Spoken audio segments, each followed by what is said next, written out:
राजस्थान के अंदर मोटरसाइकिल के अंदर बाइक के अंदर राजस्थान चैंपियन था मैं, और मोटरसाइकिल मेरे अंगुलियों के इशारे पर चलती थी। चलती बाइक पर नाना धोना लिखना पढ़ना तलवार बंदूक चलाना, ये मेरे और एसपी की गाड़ी आगे रहती थी सीए की, वो फोटो और वीडियो भी मेरे पास है। लेकिन उसी तरह मैं ये कहता हूँ बिजनेस मैंने अपने हिसाब से किया, गौशाला अपने हिसाब से चलाता हूँ, संघ के हिसाब से अलग अलग तरीके से रहता हूँ, काम धर्मशाला अलग तरीके से चलाता हूँ। मेरा जाने का आने का खाने का सब सारा सिस्टम अलग है। उसी तरह आपको भी सिस्टम अलग करना है। लीक लीक गाड़ी चले, लीक चले कपूत, बिना लीक तीनों चले, सिंह सुरा और सपूत, और आपको हट करके चलना है। मारवाड़ी के माने कहावत है, 100 लड़े चले ना टर, टर, उस तरह आपको नहीं चलना है। आपको वो अलग ही भेड़ बनना है। जो 100 लड़ियां होती है उनके अंदर आपका अलग ही जो है रुतबा होना चाहिए, अलग ही चाल होनी चाहिए, और इस तरह आपको आगे बढ़ना है। और मैं तो यही कहूंगा, अगर बाज की तरह उड़ना है तो कबूतरों का आप साथ छोड़ देना और कबूतरों का भी साथ छोड़ देना। ये मैं साफ कह रहा हूं और बहनों से निवेदन करूंगा। ऐसा नहीं है कि मैं आपके बारे में कह रहा हूं, आपको इनके जो कोई भी है आप अपने लक्ष्य की तरफ ध्यान दें। बहनों से निवेदन, बेटियों से निवेदन, और याद करें अपने माता पिता के लक्ष्य को और उनकी मेहनत को।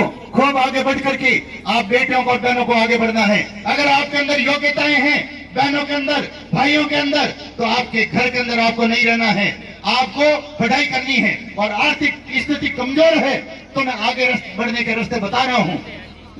18 साल से कम है आप पढ़ाई करें, चाहे वे बेटा है चाहे बेटी है। फिर वो युवा पढ़ाई के अंदर तेज है तो आर्थिक स्थिति बीच में आ रही है तो प्राइवेट जॉब करें। उनके माता पिता से निवेदन, लड़कियों के माता पिता से निवेदन, लड़कों के माता पिता से निवेदन, आप अपने लड़के और लड़की को जॉब के लिए अच्छी जगह भेजें और जॉब करें और पढ़ाई करें। फिर सरकारी सेवा की तैयारी करें, भले ही वो 3rd ग्रेड उसकी भी आपके अंदर भी वो जॉब आ जाती है, सरकारी नौकरी लग जाती है। 3rd ग्रेड पर रहते हुए भी आपको बड़े स्तर की पढ़ाई करनी है, आरएस आईपीएस बनना है। और उसके बाद में अगर ऊपर होता है आरएस आईपीएस से तो एक बिजनेसमैन ऊपर होता है। क्या होता है? और मैं बिजनेसमैन था। मैं बता रहा हूँ, सुनना मेरी बात। आप थोड़ा इधर आना, 1 मिनट आगे हो, आप आगे हो। मान लीजिए, देखना आप, सुनना मेरी बात। मान लीजिए ये कलेक्टर है, सुनना एक उदाहरण दे रहा हूँ।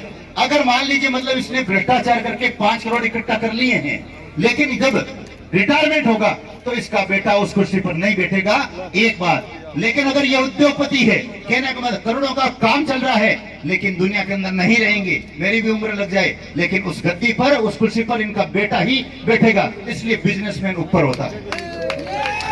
बात को समझना।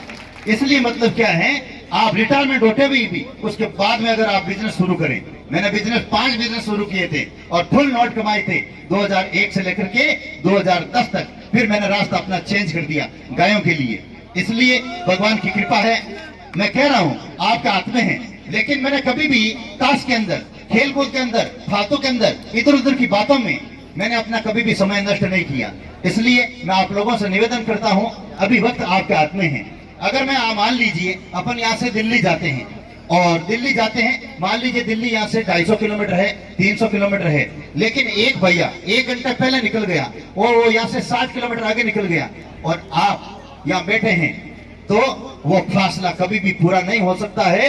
कहने का मतलब वो पहले वाला व्यक्ति दिल्ली पहुंचेगा, ठीक उसी तरह 18 साल का 22 साल का लड़का लक्ष्य की तरफ ध्यान रख रहा है और वह आरएस आईपीएस बनता है।